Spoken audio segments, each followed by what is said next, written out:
Hi, welcome everybody. My name's Clark Morrow and I'm from E.ON. I'm from E.ON's new business, which is focused on delivering energy solutions to our customers, and today I'm going to talk to you about one of those solutions, which is lighting. I'll try and make it as relevant as I can for the audience, but please ask questions as we go along. There will be some time at the end, but put your hand up, ask a question, let's make it interactive. And make sure you get what you want out of this presentation.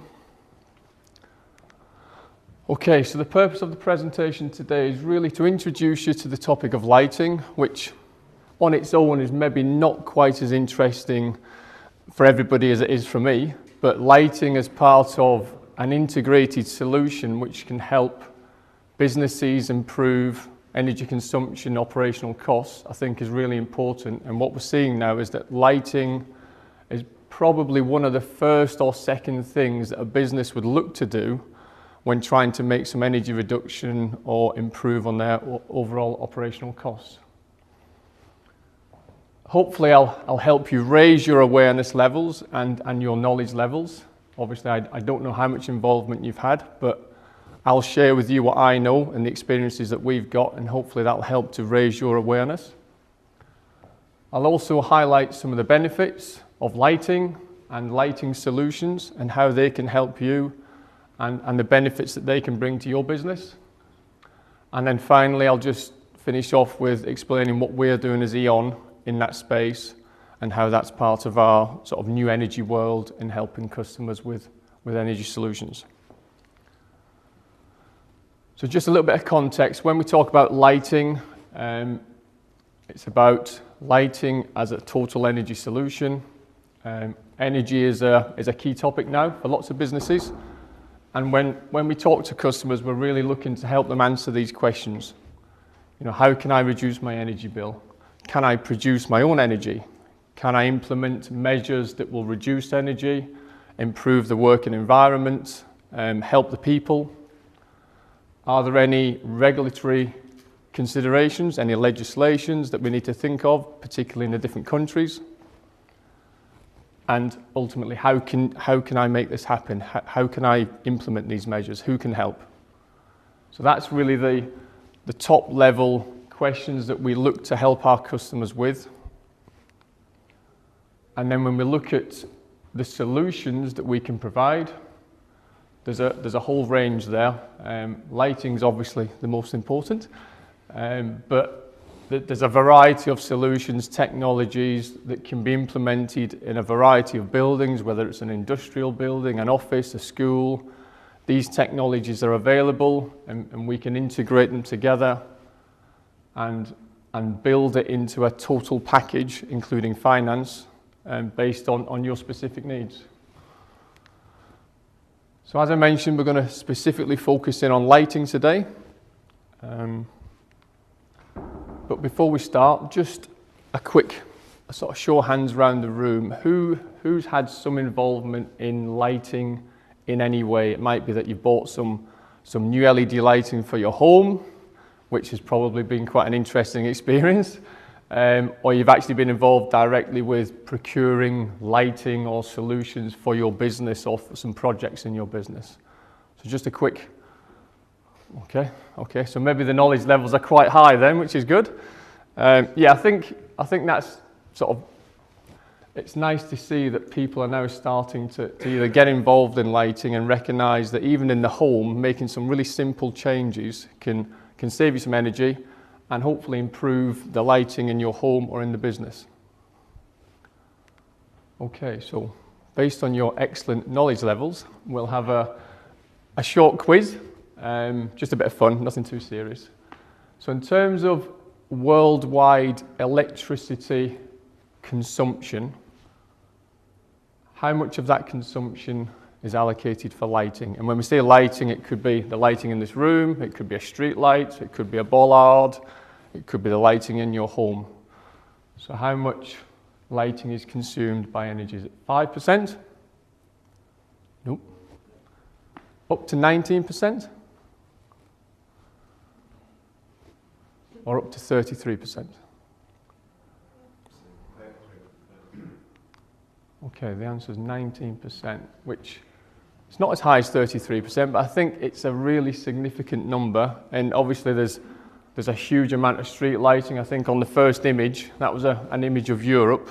And wherever you see the jewels or the sparkling lights, that's effectively all the street lighting across Europe. And when you see that orange glow, that basically means it's inefficient because it's the old sodium yellow lighting consuming, thousands of watts. Okay, now when we think about the actual commercial buildings, the offices, the industrial sites, the schools, the hospitals, on average, how much of that consumption is then related to lighting? So we've got 10%, 40%, and 55%. Anybody want to give me a guess? 40. Yes, you're right. Now obviously every building's different.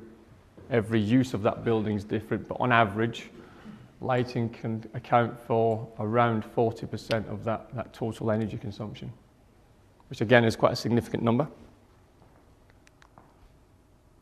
And then the last one is making that switch from an old inefficient light to a new modern LED lighting. What are the energy savings that can be achieved from doing that? So we've got 30%, 60%, and 90%. Anybody want to have a guess? Okay, so it's 90%. And I'll give you an example of where that energy saving can come from on the next slide. So I think, although lighting's maybe not as important to everybody, I think what we can recognise is that even if you take one solution and you look at the percentage savings that can be accounted for, that they're fairly significant. Okay, if we think about the main advantages and benefits of energy efficient lighting, and we'll also include controls, because I think as we start to look at solutions, it's not really about selling product, it's about creating a solution that best optimizes the energy and the overall benefit for the customer. So these are the main benefits. We've obviously got the reduction in energy and then the associated carbon. So maybe that you've got a carbon reduction commitment. And then as a result of that energy reduction, there's obviously the operating cost. We can improve the overall quality of light. So you may change from a really dull yellow light to a nice bright light, making it a nicer place to work. You can improve the light levels, and you can change the colour and the flexibility to make it a better environment to work in. I've been involved in some projects recently where I've gone into a power station and the employees are actually walking around with torches strapped to their hard hats because they just can't see what they're doing. And it's, immediately when we've changed the lighting, everybody's, much happier. It's a nicer place to work. The life of the products is now much longer. So you get the associated benefits of that longer life, you get the reduced maintenance, and also something that's maybe not quite as obvious, but if you're reducing the maintenance of lighting that's 5 meters up in the air, you're reducing the health and safety risks there. So people working at heights is a problem. If there's no need to maintain those lights, then you're reducing that risk. You can actually improve the well-being of the people in the building. There's some very good studies going around where lighting in hospitals, and particularly in the recovery areas, has meant a faster recovery for the patients. So getting bed time in hospitals is quite an important fact. Improving the lighting, making the people heal quicker and feel better, gets them through the hospital quicker, and that's a big thing for the health authorities. And then last but not least is, with lighting and controls, you can basically have the lighting when you need it, when you want it. So we've all been into rooms where the lights have just been left on all day and the lights are burning and consuming energy. Really simple controls means that when there's people in the room, the lights are on, and when there's nobody in the room, the lights go off. And if there's daylight coming in from the windows, maybe you can adjust the lighting, again, to make some extra savings. And what's really important is when when discussing these benefits with a customer or with the people procuring the solutions is to make sure that you understand what the priorities of these benefits are. There's no point, talking about energy if actually the customer's drive is about creating a better place to work. So it's about understanding how these benefits can help your specific businesses.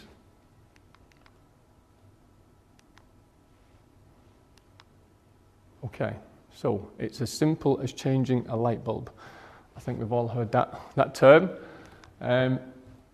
Just to try and make it sort of tangible, I think this is quite a recognisable light bulb that we have in our homes. Fairly common 50-watt lamp. This is probably the most common product in the whole of Europe. Some houses have 20, 30, 40 of these, all consuming 50 watts. And if you take a typical LED replacement, that product would consume 5 watts. And that's where the 90% comes from. Fairly simple, 50 watts, 5 watts. And then the actual monetary value of those savings is about how long those lights are operating for. And we take a typical use case in a home, and if you change one of these bulbs and you have it for a year, you will save around £5, which in terms of payback effectively means you're paying back for that product in around a year. And these same statistics apply fairly generally throughout all of the different lighting that we have now. I quite often spend 5 minutes in B&Q and I watch the people going up and down the lighting aisle, which is a bit sad, I know, but and I see them stood there with their light bulb in their hand, a typical old incandescent light bulb, and they walk up and down and they can't find what they're looking for because they want 60 watts or 100 watts, and they see 5 watts and they go, well, that's not going to work. And quite often they'll walk out and they'll say, well, I can't find anything. And so although it's as simple as changing a light bulb, actually the technology has advanced, but the way of selling and the way of explaining these products hasn't really caught up. So although it's simple, there are lots of different things we need to think about now. The terminology lumens, I mean, why would the general public understand lumens? But that's a terminology now that the lighting industry seems to want to use. So it's maybe not quite as simple as changing a light bulb. So in terms of commercial buildings and B2B customers, there are now LED equivalents for every type of product in your buildings, whether it's a high bay industrial, whether it's an office, whether it's a school with particular lighting. There are effectively equivalent replacements. In all cases, these replacements will offer similar savings. And we typically say around 50 to 60%. And that's purely based on replacing, if we take the first example, 400 watts of consumption with around 180 watts of consumption. So very simple to understand and very tangible savings. And then in terms of the costs associated with that, again, it's down to how long do you use your lights for, and that's where you get your kilowatt hours, and that's the important number in terms of, saving the money. On top of that, we mentioned before about lighting and controls. If you add controls into your solution and into your building, you will make greater savings. And in some cases, we've seen as much as an additional 30, 40%. So I think it's really important now that we don't just think about buying a box full of light bulbs, we think about buying a solution that best meets the needs of the buildings and the needs of the people. Solutions. So there's lots of things on here that we should be thinking about when investing in procuring new lighting.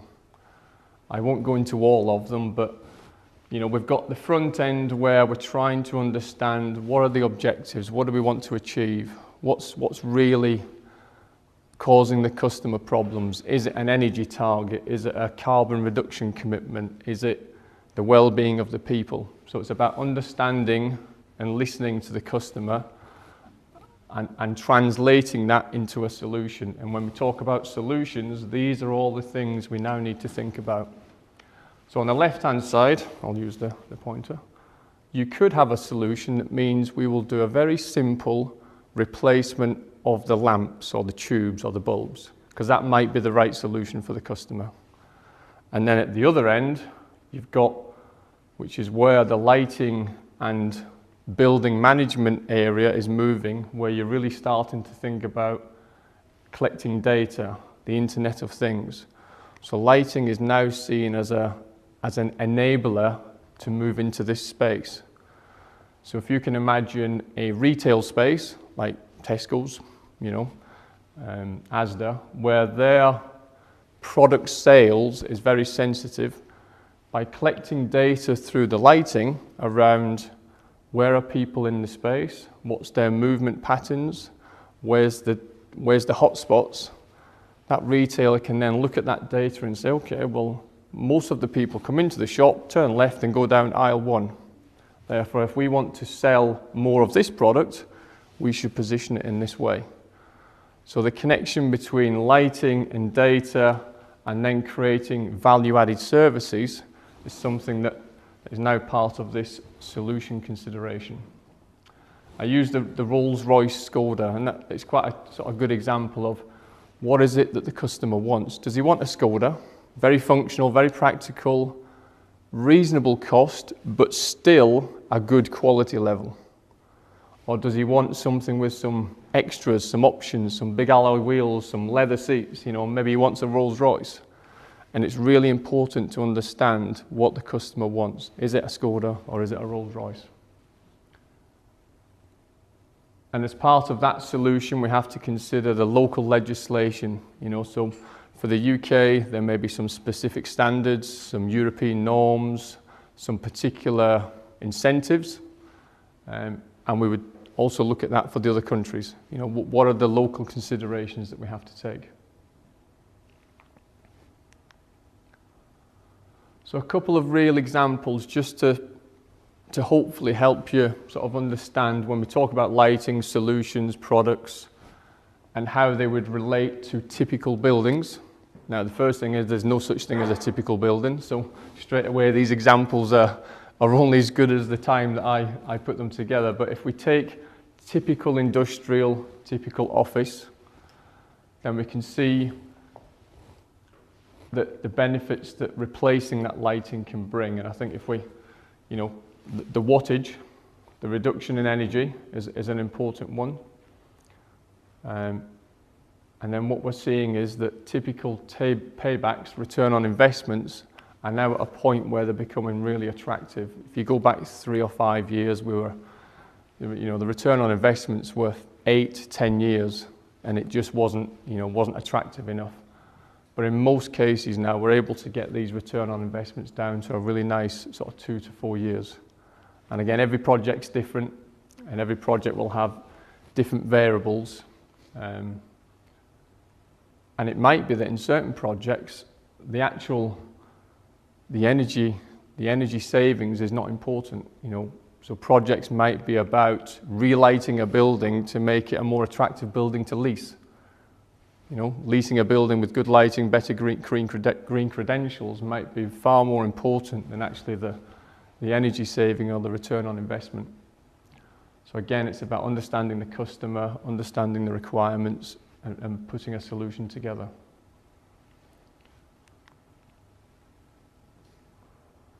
That's not quite right. Okay, so in terms of what we can offer, we offer a lighting service, and it's very important that we distinguish between trying to sell products and trying to provide a service, and we're very much on trying to deliver solutions and services. We're technology agnostic, and we manage the entire value chain to make sure that we can control the project on behalf of the customer. We have kind of 6 key areas that we look at. We've mentioned technology agnostic. I think one of the other ones is the financing. So customers tend to have CapEx constraints. Maybe they want to put their CapEx into more more critical elements of the business. Bringing financial options is really important. One of those is a full energy performance contract where we will fund and guarantee the savings, which for some customers is really important. And we look to build on our existing energy relationships. So can we take the customer on a journey, moving from what was traditionally a commodity-based discussion, selling gas and electric, but now moving that more towards how can we help you improve your business and bring energy solutions. And we can bundle. So lighting, as I said, is just one solution. Can we bundle that to make it a more attractive package?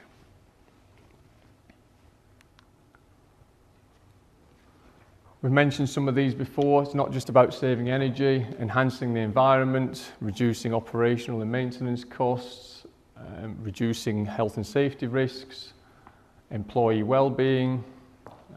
All these things need to be factored in when we discuss the solution with the customer.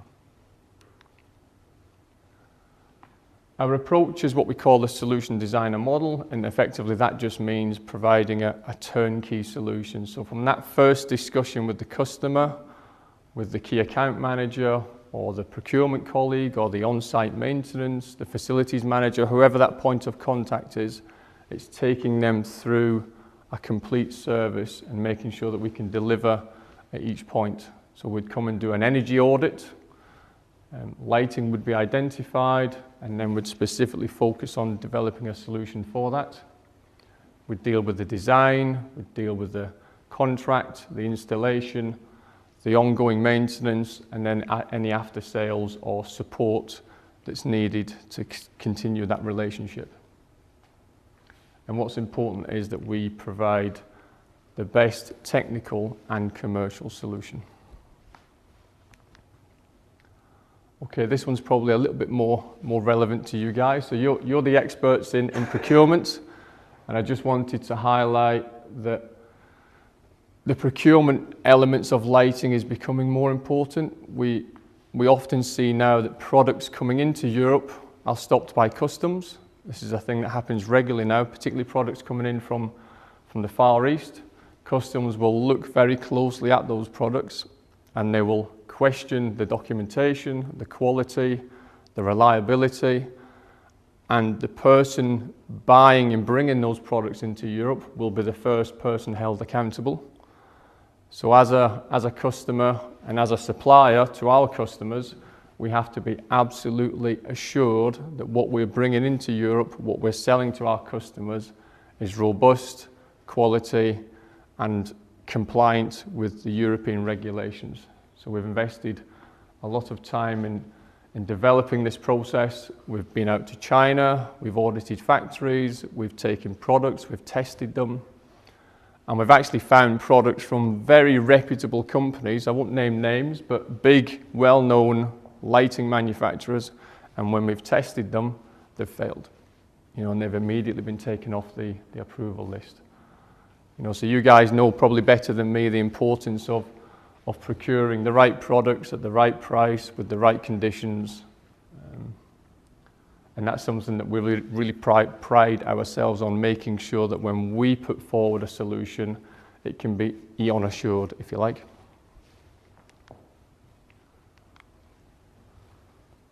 Okay, a case study. You mentioned earlier about rubber tyres, which was quite good. This is just an example of a customer that we've worked with over the past 5 or 6 years, and this is a customer that continually tenders, puts us through a fairly rigorous tendering process, and year on year we've been able to satisfy their requirements and deliver a number of solutions, lighting being one of them. And you can see the energy savings can be fairly substantial, and this is based on an energy performance contract. So we guarantee to the customer the level of energy that they will have, and therefore the spend. And then this one was mentioned in the program. This was our first ever commercial installation of energy efficient lighting. I think maybe going back 5 years, we totally refurbished our our office in Nottingham, and we replaced all of the lighting, and we made substantial energy savings and substantial operational cost savings. And although at the time this wasn't the main priority for the project, we actually discovered two other things which were really important. One was that the number of occupational health complaints was reduced by 60%. So these were the people working at the desks who had a problem with the lighting and were complaining of headaches, flicker, that they couldn't see what they were doing, and they'd made a formal complaint to the occupational health department. Those complaints reduced by 60%. And then about 6 months later, I had a call from the facilities manager saying that for some reason his air conditioning bill had gone down and he couldn't explain it. And then when we thought about it, it was actually because of the new lighting reducing the amount of heat put into the space. His air conditioning load was reduced by around 15%. So it was a really good learning experience for us, with a real building, with real findings. And we've used that as a good case study to hopefully demonstrate to our customers the real benefits. So in summary, lighting can help your business. It can help reduce costs, reduce energy, but it can also make it a better place to work. We're now finding that it's an integral part of a solution. When we're looking at customers' buildings and potential measures, lighting is becoming more and more common. We're also finding that customers are genuinely interested in implementing these measures. So we're having customers ask, can you help us with our lighting? Could you recommend something that we could do? Which is nice to hear. The costs and the implementation are now attractive. The costs are low. And in terms of complexity, it's one of the most simple things to do, maybe as a first step, and to build that confidence and that trust. And the ROIs are now down to a position where it's attractive enough. There are solutions and technologies available for all applications, from high masts, 40 metre high, to underground car parks. There's a solution there for all those applications. And the procurement around those products and solutions now needs to be smart. We've talked about, it's not just about the cost, it's about the functionality, making sure they're quality assured, that we've got the test reports. All of those things needs to be considered. And finally, we can help, we can advise. We've got some colleagues here today that can answer questions. I'm here, so I can answer questions. And I think that's the last slide. So yeah, thanks for your attention. Would welcome questions. I think we're good on time. Probably too quick. But yeah, if anybody's got any immediate questions, then raise your hands.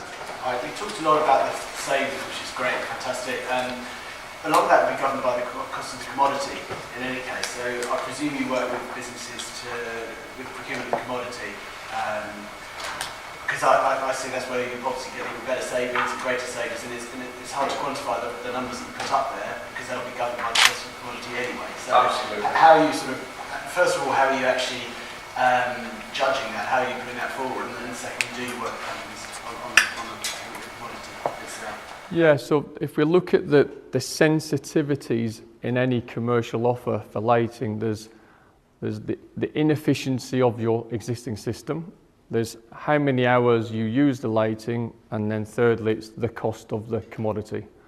And that is usually the biggest influence on getting that return on investment. I'll maybe be corrected here, but I think we try to disconnect ourselves slightly from the commodity sale. The new E.ON is about selling solutions. We know that the commodity price is one of the most important points. You could be working with a consultant at the same time. For instance, you're looking after that side of things, the commodity side of things. Yeah. We'll come in and say, well, hang on, let's look at this as a separate. Yeah.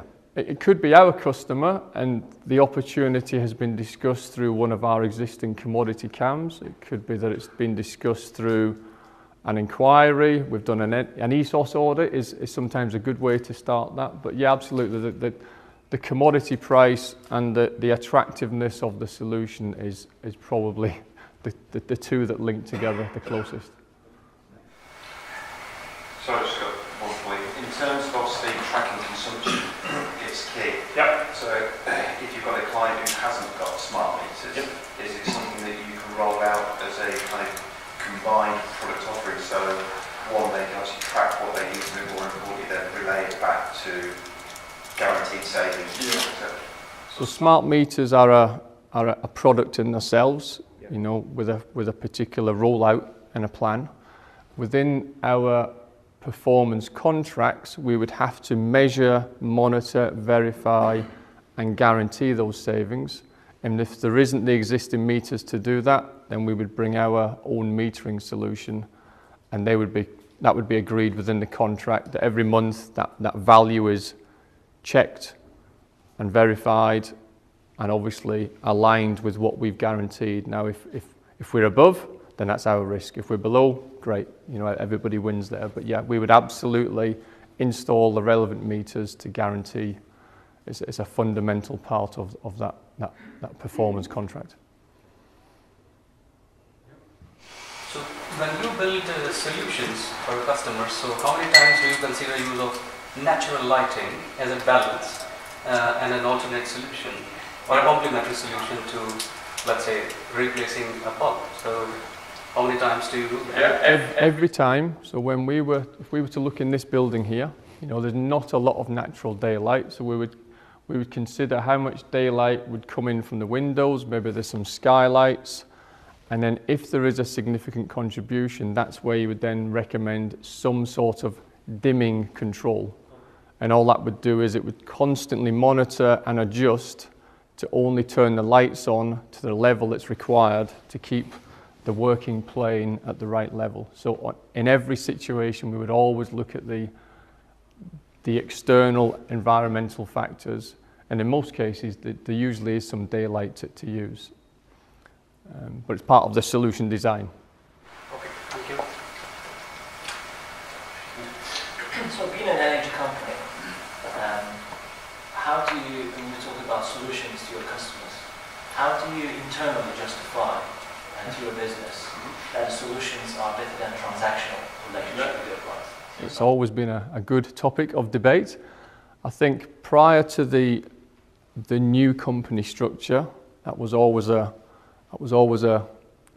point of tension. So when I first started in Energy Solutions, we had a small team called Emerging Technologies, and we were sat at a power station with the generation people, and they looked at this team and thought, are you lot crazy? You know, we're trying to generate electricity and sell electricity. You've got a team here trying to reduce energy and electricity. This is crazy. The new company structure removes a lot of those tensions. So the new E.ON, its whole focus now is on energy solutions and reducing energy. And the commodity side, the generation side, has now moved into the new business called Uniper. So the company as a whole understood the two markets were going in different directions, and they made the big decision to split so that our part of the business now can absolutely focus on energy solutions without that continual tension between the generation and the commodity side. The solution from E.ON, can you go and buy energy from somewhere else? Again, every customer is different. If your existing commodity supplier is another one, let's just say EDF, then of course you can come to E.ON for your solution. It might be that we can also bundle a better tariff, but that isn't our sole focus. Now, our sole focus is to help you with a solution, whether we are or are not your commodity supplier. So we can now separate them, which is great. Do you find that businesses get the benefits of LED now? You know, They want to know themselves to implement it, or are you finding that there's still some resistance out there? For example, you talked about payback, maybe up to 4 years. If businesses with a more short-term view might find that a barrier to rolling it out. Yeah, again, if we go back maybe 4 or 5 years, the discussions we were having were, why LED? I don't trust LED. I've bought some LEDs for the home and they were rubbish. they failed after 6 months. So the discussion was more about why the technology rather than today. I think fundamentally that the technology barrier has been crossed. There are still some skepticism, I think maybe, right? There's been a lot of bad press, products that are unsafe, cheap Chinese imports, etc. But I think we've got over that technology discussion. Then it was about getting the pricing down to the point where it was worth discussing. And then it's down to the individual solution. So if you have a business that has a target for a 2-year payback, you're maybe looking at a Skoda with a simple solution. If you're happy to stretch that out to 3, 4, 5 years, maybe that's where you can get your Rolls-Royce with the controls integrated with BEMS, starting to collect data. So it's having that flexibility to make sure that if the ROI is the absolute target, we can put something together that meets those targets. Just one from me over here. So back to the savings and the chap's point over there. Do you do anything before and after to actually prove the real benefits? I understand the ROI and I understand the paper exercise. And I'm not, funny enough, we're running a project at the moment to implement LEDs. But is there anything you guys do to prove? Yes. So most of the solutions are based on either having done an audit. So ESOS is an audit that bigger companies have to now do as a business, or we will do an independent energy audit, which would look at everything associated with energy in the building. If lighting's identified and agreed with the customer as something of interest, we would then implement metering to baseline the existing consumption. Metering on the lighting circuits themselves. So if we're looking to guarantee the savings, we have to know exactly what the existing consumption is, because with the best will in the world, it's very difficult, even for the customer, to know exactly how long were those lights on for in that building, and well, the cleaners came in over there, and that building never gets used. So we will actually monitor and verify the existing. We would then look at the solution and calculate the savings, because the lighting is quite simple. You've got an existing wattage and you've got an after wattage. As soon as you know the hours of operation, it's a very tangible saving. And then we would verify and continue to monitor those savings to prove them over the duration of the contract. So yeah, to actually monitor the lighting individually is quite complex in some cases, but it's absolutely fundamental that we get that baseline. To what extent are you finding that, call them developers, but we could include planning consultants, architects and what have you, are engaging with you when it comes to ensuring a greater level of success in planning approvals for new build, as being part of I guess we go back to the sustainability agenda and what have you. Or is most of your work actually just reactive, retrospective on current build? Yes. Because it strikes me that one of the big issues of BREEAM is it sort of ticks lots of boxes, but the effort to actually achieve points on the current BREEAM ratings is sometimes, it's very easy to get high points on things like sustainability by going, sustainable transport by going, we'll put some bike racks in. Yeah. You get quite a lot of marks for that one. But things like water recycling and what have you are a lot more expensive to put into a building for relatively low returns on the BREEAM scale.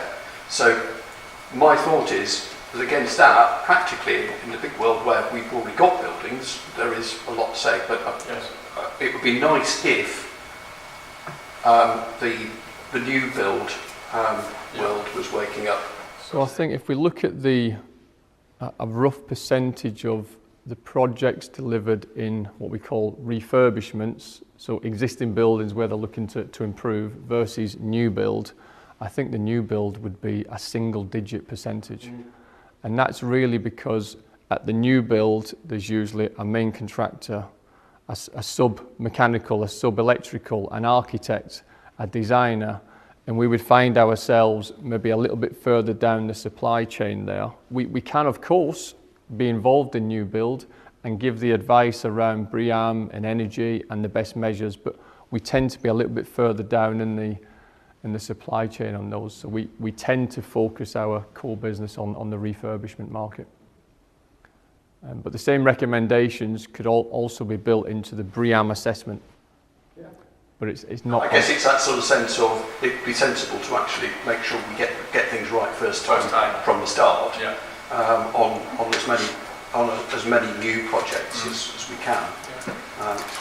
But and it's perhaps a little bit disappointing that maybe those conversations aren't going on with the people who are influencing decisions, such as, say, architects, planners, and contractors. Yeah, we tend to, 95% of the refurbishment. I rather suspected that was the case. Just as you mentioned earlier, about the university sector, one of the things that they're asking for from all larger contractors at the moment is how do you add value beyond just the service that you're delivering? That value, whether in apprenticeships or community engagement, stakeholder, so that social impact. Yes. Have you got any examples of how you've done that with past projects, or is it something you're considering?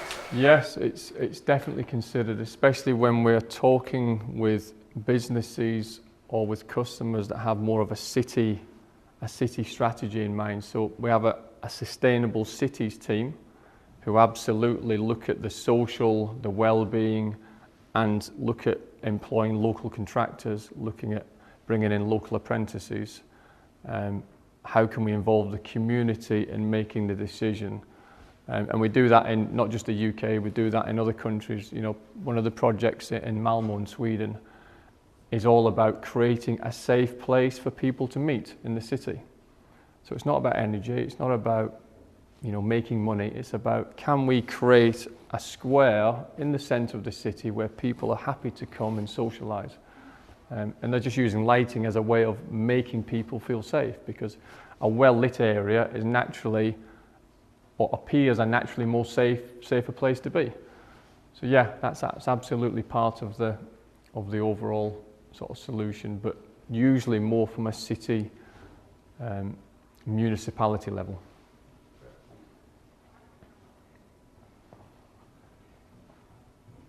Are we about done?